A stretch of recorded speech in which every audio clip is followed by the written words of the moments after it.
ఈ రాష్ట్రం ఏర్పడిన దగ్గర నుంచి కాంగ్రెస్ ప్రభుత్వం అధికారంలోకి వచ్చిన తర్వాత తెలంగాణ రాష్ట్ర ఆర్థిక పరిస్థితిని వివరిస్తూ 2023లో శ్వేతపత్రం ఈ సభలో పెట్టడం జరిగింది అధ్యక్ష.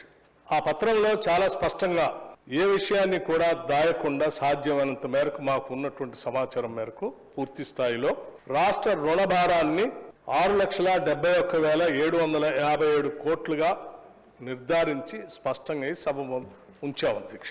ఈ శ్వేతపత్రంలో మేము చూపించినటువంటి అప్పులు సక్రమంగా లేవు, సభను తప్పుదోవ పట్టించారు, ప్రజల్ని తప్పుదోవ పట్టించారు.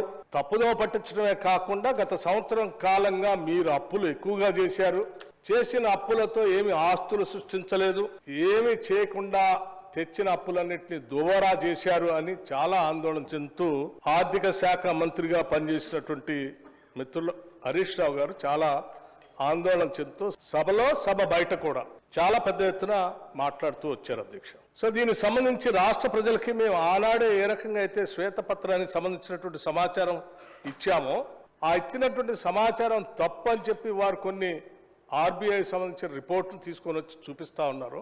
ప్రజలు కూడా నమ్మే ప్రమాదం ఉంది అధ్యక్ష. ఎందుకంటే ఉన్నది లేనట్టు లేనిది ఉన్నట్టుగా చూపించడం అనేది వారికి వెనతో పెట్టిన విద్య.